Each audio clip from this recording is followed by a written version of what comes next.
ब्रह्मा गुरुर्विष्णु गुरुर्देवो महेश्वर गुरुर्साक्षात् परब्रह्म तस्मै श्री गुरवे नमः। गुरुर्ब्रह्मा गुरुर्विष्णु गुरुर्देवो महेश्वर गुरुर्साक्षात् परब्रह्म तस्मै श्री गुरवे नमः। गुरुर्ब्रह्मा गुरुर्विष्णु गुरुर्देवो महेश्वर गुरुर्साक्षात् परब्रह्म तस्मै श्री गुरवे नमः।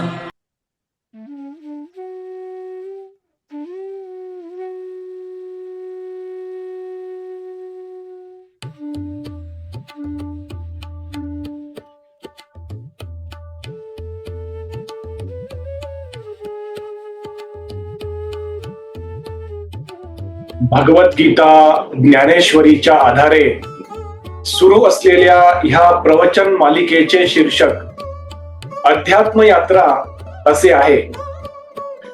अध्यात्म यात्रेचे आजचे हे 118वे प्रवचन पुष्प आहे।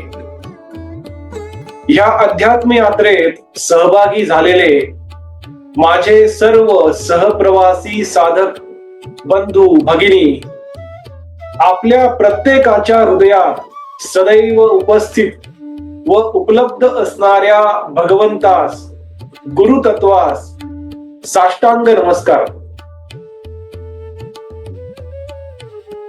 ही प्रवचन मालिका भगवान श्रीकृष्ण प्रभू श्री राम संत ज्ञानेश्वर माऊली व सद्गुरु श्री ब्रह्मचैतन्य गोंदवलेकर महाराजांच्या आधाराने आशीर्वादाने कृपेने इच्छेने व फक्त त्यांच्याच कर्तृत्वाने सुरू आहे। आपण आजपासून भगवद्गीता ज्ञानेश्वरीचा 12वा अध्याय भक्ती योग याचे अध्ययन रूपी श्रवण सुरू करत आहोत। कालच्या 117व्या प्रवचन पुष्पात आपण भगवद्गीता ज्ञानेश्वरीचा 11वा अध्याय विश्वरूप दर्शन योग याचे शेवटच्या प्रवचन पुष्पाचे श्रवण केले। त्या 117व्या प्रवचन पुष्पात आपण अर्जुन भगवान श्रीकृष्णांना क्षमा का मागतो, त्याच्या मनामध्ये कोणता भाव निर्माण होतो, त्याच्या आधारे त्याला क्षमा मागावी वाटते, याचे अध्ययन रूपी श्रवण आपण कालच्या 117व्या प्रवचन पुष्पात केले। आजच्या 118व्या प्रवचन पुष्पात आपण भगवद्गीता ज्ञानेश्वरीचा 12वा अध्याय भक्ती योग याची ओळख करून घेऊया, ह्या अध्यायाचा अंतरंग समजून घेऊया आणि ह्या अध्यायामध्ये गुरु श्रीकृष्णांनी शिष्य अर्जुनाला कोणकोणत्या विविध विषयाचे मार्गदर्शन केले आहे हे सारांश स्वरूपात आज समजून घेऊन पुढील 8 ते 10 प्रवचन पुष्पामध्ये आपण ह्या अध्यायातील विषयांचे विस्तृत अभ्यास अध्ययन व श्रवण करूयात। दररोज प्रमाणे आजच्या प्रवचन पुष्पाच्या शेवटी भगवान श्रीकृष्ण व संत ज्ञानेश्वर माऊली आजच्या अर्जुनाला, आजच्या सामान्य माणसाला कोणता संदेश, कोणता उपदेश, कोणता विवेक विचार आपल्या समोर ठेवणार आहेत हे देखील आपण ह्या प्रवचन पुष्पाच्या शेवटी समजून घेऊया। अमर असलेल्या अतिपवित्र असलेल्या कुरुक्षेत्राच्या रणांगणावर युद्धभूमीवरच गुरु श्रीकृष्ण व शिष्य अर्जुनाचा सुख संवाद, मधुर संवाद, अमर संवाद, अतिपवित्र संवाद सुरू आहे। गुरु श्रीकृष्ण शिष्य अर्जुनाला अंतर्बाह्य स्थिर, शांत व प्रसन्न करून त्याने त्याचे कर्म सर्वोत्तम प्रकारे करावे, त्याने युद्ध कर्म सर्वोत्कृष्ट प्रकारे करावे, यासाठी प्रोत्साहित करत आहेत, प्रवृत्त करत आहेत. अर्जुन देखील आपल्या गुरूंचे, श्रीकृष्णांचे मार्गदर्शन मनोभावे श्रवण करून हळूहळू, क्रमाक्रमाने, टप्प्याटप्प्याने आत्मज्ञानाच्या मंदिराची एक एक पायरी चढत चढत हळूहळू स्थिर, शांत व प्रसन्न होताना स्पष्ट जाणवत आहे.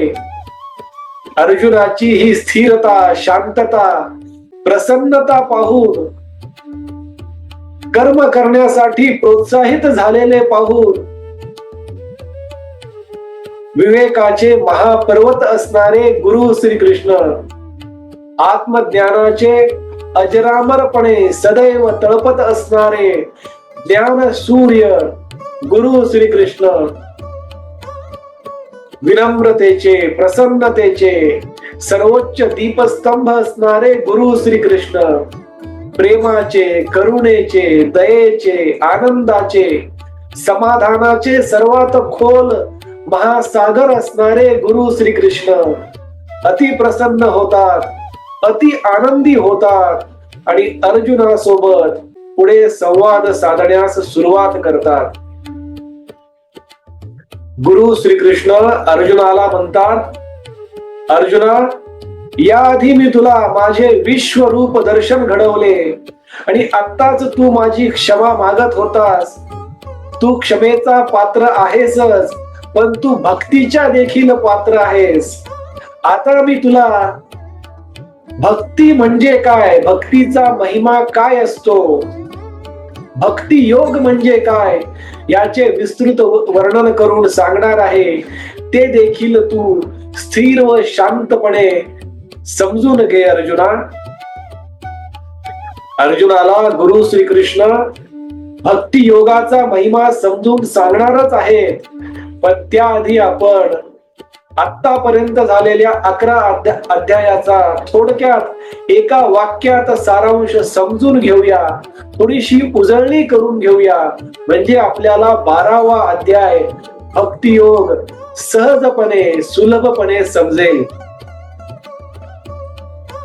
कुरुक्षेत्राच्या रणांगणावर अर्जुन गेल्यानंतर युद्धाच्या पूर्वसंध्येला अर्जुन इच्छा व्यक्त करतो की त्याला कौरव सेनेमध्ये असणारे सर्व योद्धे जवळून पाहायचे आहेत, त्याचे निरीक्षण करायचे आहे.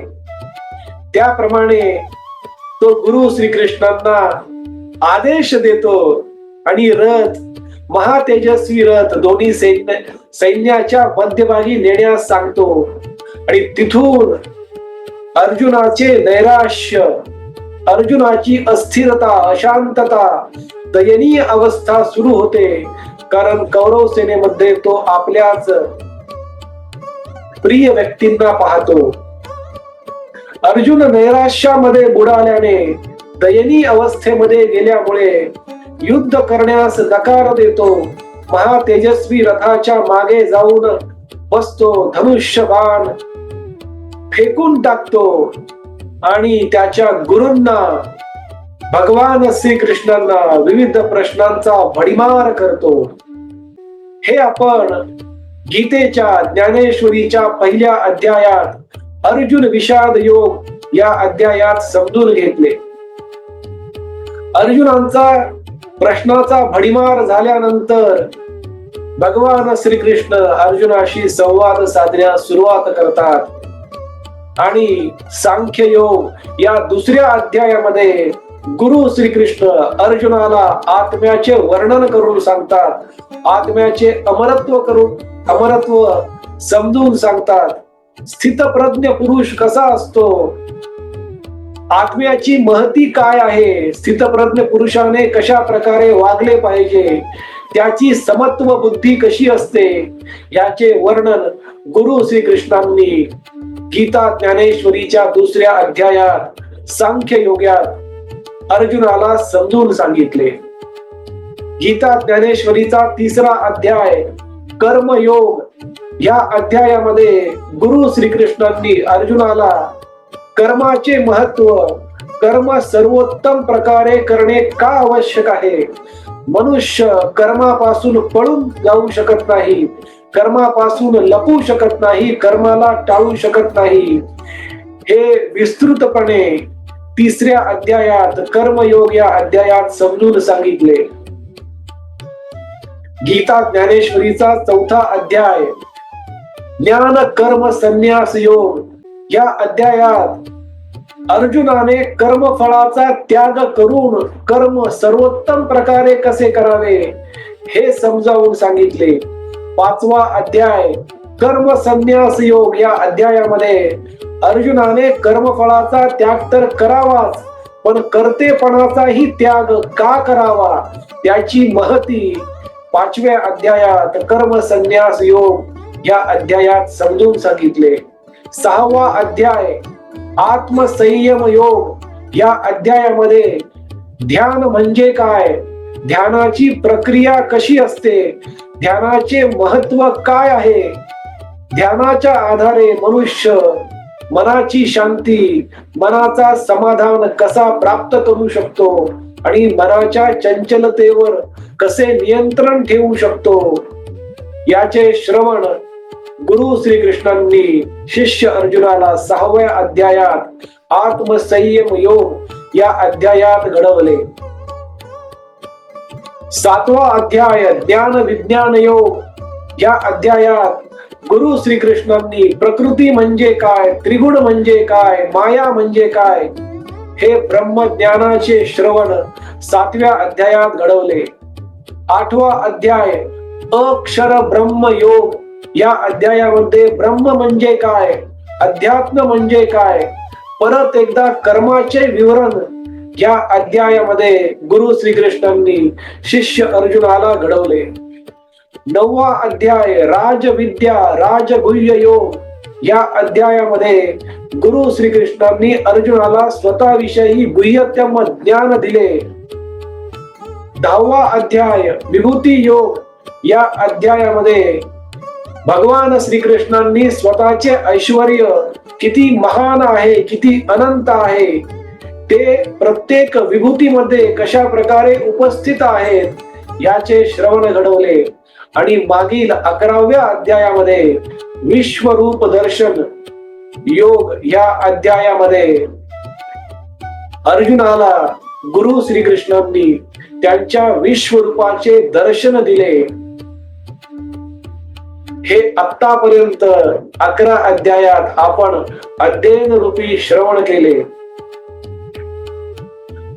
आज आपण भक्तियोग या अध्यायाचा सारांश समजून घेऊ, त्याची ओळख करून घेऊ, त्याचा अंतरंग समजून घेऊ. भक्तियोग या 12व्या अध्यायात गुरु श्रीकृष्ण शिष्य अर्जुनाला साकार भक्त कसा असतो, निराकार भक्त कसा असतो, सगुणाची उपासना करणारा भक्त कसा असतो, निर्गुणाची उपासना करणारा भक्त कसा असतो, आणि भक्तामध्ये श्रेष्ठ म्हणजेच कर्मयोगी हा कशा प्रकारे श्रेष्ठ असतो, याचे अध्ययन रूपी श्रवण अर्जुनाला आणि आजच्या अर्जुनाला घडवणार आहे. भक्ती मार्ग हाच भगवंत प्राप्तीचा सर्वश्रेष्ठ मार्ग का आहे याचे श्रवण देखील गुरु श्रीकृष्ण शिष्य अर्जुनाला या अध्यायामध्ये घडवणार आहेत. भक्तीचा महिमा किती महान आहे, किती अनंत आहे, भक्ती हीच सर्वश्रेष्ठ का आहे हे देखील गुरु श्रीकृष्ण शिष्य अर्जुनाला या अध्यायामध्ये श्रवण घडवणार आहे. एक शिष्य, एक खरा शिष्य आपल्या गुरूंना गुरु कृपेसाठी कशा प्रकारे विनंती करतो, त्याचा आधार देखील भक्तीच कसा असतो याचे श्रवण देखील ह्या अध्यायामध्ये गुरु श्रीकृष्ण शिष्य अर्जुनाला घडवणार आहे. ज्ञानी मनुष्य आणि भक्त यामध्ये कोणते साम्य आणि कोणता फरक आहे हे देखील या अध्यायामध्ये गुरु श्रीकृष्ण शिष्य अर्जुनाला श्रवण घडवणार आहेत. निर्गुण ब्रह्म प्राप्ती म्हणजे काय, देव आणि गुरु हा भक्ताचा आधार कशा प्रकारे असतात, एक भक्त देवाशिवाय कधीच राहू शकत नाही आणि एक शिष्य देखील आपल्या गुरु शिवाय कधीच राहू शकत नाही, आणि दोघांचा आधारही फक्त भक्तीच कसा असतो. भगवंत भक्ती आणि गुरु भक्ती यामध्ये काय साम्य आहे हे देखील या 12व्या अध्यायात गुरु श्रीकृष्ण आणि संत ज्ञानेश्वर माऊली आजच्या अर्जुनाला समजून सांगणार आहेत. भक्ती मार्गाचे 4 पर्याय कोणते आहेत आणि कोणत्याही पर्यायाने, कोणत्याही साधना मार्गाने जो भक्त मार्गक्रमण करतो तो भगवंत प्राप्ती, ईश्वर दर्शन कशा प्रकारे करू शकतो याचे अध्ययन रूपी श्रवण आपण ह्या अध्यायात करणार आहोत. भक्ती मार्गाचा पहिला पर्याय आत्मसमर्पण म्हणजे काय, भक्ती मार्गाचा दुसरा पर्याय अभ्यास योग म्हणजे काय, भक्ती मार्गाचा तिसरा पर्याय कर्मपानुसंधान योग म्हणजे काय, आणि भक्ती मार्गाचा चौथा पर्याय कर्म फल त्यागानुसंधान योग म्हणजे काय याचे विस्तृत वर्णन या अध्यायामध्ये गुरु श्रीकृष्ण शिष्य अर्जुनाला आणि संत ज्ञानेश्वर माऊली आजच्या अर्जुनाला करणार आहेत. भक्ती मार्गाच्या 4 पर्यायापैकी कोणत्याही पर्यायावर मार्गक्रमण केल्यानंतर मनुष्याला परमशांती कशी लाभू शकते, समत्व भाव योग म्हणजे काय, ऐक्य भाव योग म्हणजे काय याचे विस्तृत वर्णन देखील ह्या 12व्या अध्यायात भक्ती योगात गुरु श्रीकृष्ण शिष्य अर्जुनाला करणार आहेत. आणि त्याचप्रमाणे संत ज्ञानेश्वर माऊली देखील आजच्या अर्जुनाला करणार आहेत. निस्वार्थ भक्त कसा असतो, निस्वार्थ भक्ताची लक्षणे कोणकोणती आहेत, निस्वार्थ भक्त कसा ओळखावा, भगवंत निस्वार्थ भक्ताच्या पाठीशी कसा सदैव उभा असतो याचे विस्तृत श्रवण देखील भक्तियोग या 12व्या अध्यायात गुरु श्रीकृष्ण शिष्य अर्जुनाला करणार आहेत.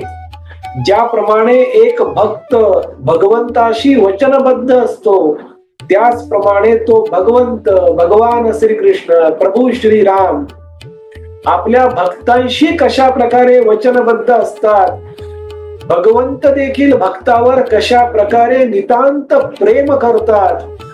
ज्याप्रमाणे भक्त भगवंताची पूजा करतो त्याचप्रमाणे भगवंत देखील मनोमनी भक्ताची पूजा कशी करतात. भक्त भगवंताचा भक्त असतो तर भगवंत देखील भक्ताचा भक्त कसा असतो याचे अध्ययन रूपी श्रवण ह्या भक्तियोग नावाच्या अद्वितीय अध्यायामध्ये गुरु श्रीकृष्ण शिष्य अर्जुनाला करणार आहेत आणि संत ज्ञानेश्वर माऊली आजच्या अर्जुनाला करणार आहेत. ज्याप्रमाणे भगवंत भक्ताचे पूजनीय स्थान असते त्याचप्रमाणे भक्त देखील भगवंताच्या हृदयामध्ये सदैव वास करत असतो आणि तो भगवंत भक्ताची पूजा कशी करतो, भक्ताच्या प्रेमात भगवंत देखील कसा विरघळून जातो याचे श्रवण देखील या अध्यायामध्ये गुरु श्रीकृष्ण शिष्य अर्जुनाला करणार आहेत. सर्व प्रकारच्या उपासनेमध्ये सगुणाची उपासना कशा प्रकारे श्रेष्ठ आहे, निर्गुणाची उपासना देखील मनुष्य करू शकतो, पण निर्गुणाच्या उपासनेच्या मार्गामध्ये परमगती मिळणे कसे कठीण आहे. सगुणोपासनेने परमगती, परमशांती, मुक्ती, मोक्ष कशा प्रकारे सहजतेने सुलभतेने मिळू शकते याचे श्रवण देखील या 12व्या अध्यायात भक्ती योगात गुरु श्रीकृष्ण शिष्य अर्जुनाला करणार आहेत. अनन्य भक्तीच्या आधारे एक भक्त भगवंताची प्राप्ती कशी करू शकतो, त्या ईश्वराचे दर्शन कशा प्रकारे करू शकतो, सर्व कर्म फल त्याग हेच सर्वश्रेष्ठ का आहे याचे श्रवण देखील या अध्यायामध्ये गुरु श्रीकृष्ण शिष्य अर्जुनाला घडवणार आहे.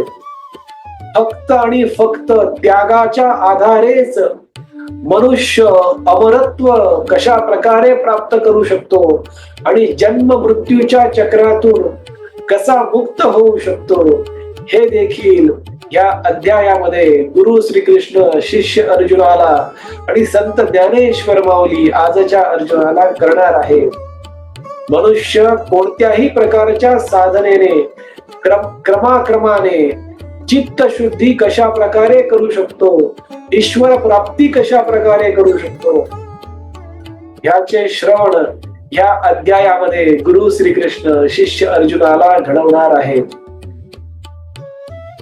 ईश्वर परायण भक्त भगवंताला का आवडतो आणि अशा भक्ताच्या हृदयात ईश्वर सदैव प्रत्येक क्षणी प्रत्येक परिस्थितीत का निवास करतात ह्याचे श्रवण देखील या अध्यायामध्ये भक्तियोग नावाच्या अद्वितीय अध्यायामध्ये गुरु श्रीकृष्ण शिष्य अर्जुनाला करणार आहे.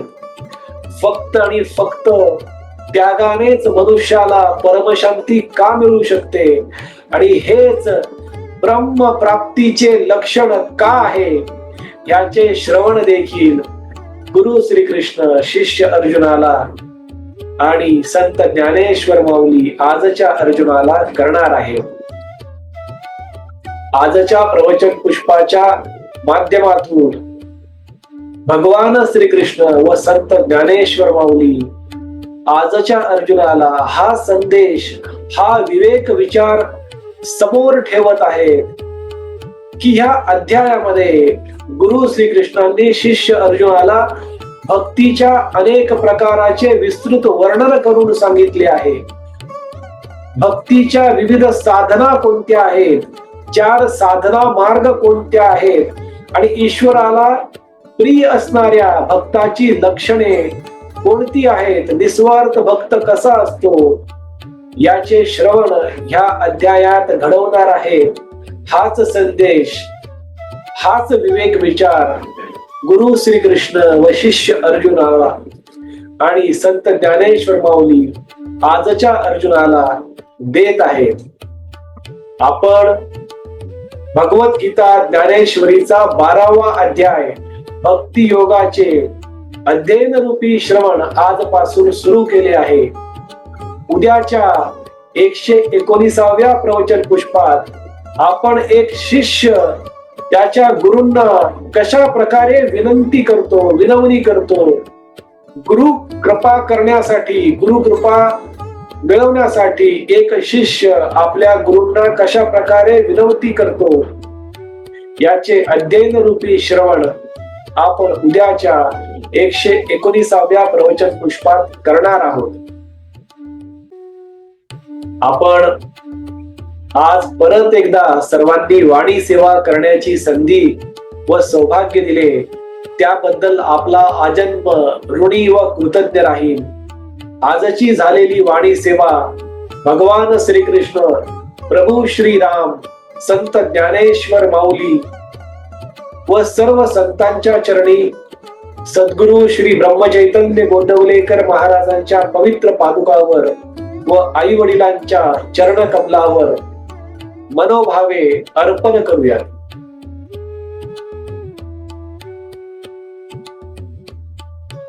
हरे राम राम राम हरे हरे, हरे कृष्ण कृष्ण कृष्ण हरे हरे, हरे राम राम राम हरे हरे, हरे कृष्ण कृष्ण कृष्ण हरे हरे. सद्गुरुनाथ महाराज की जय.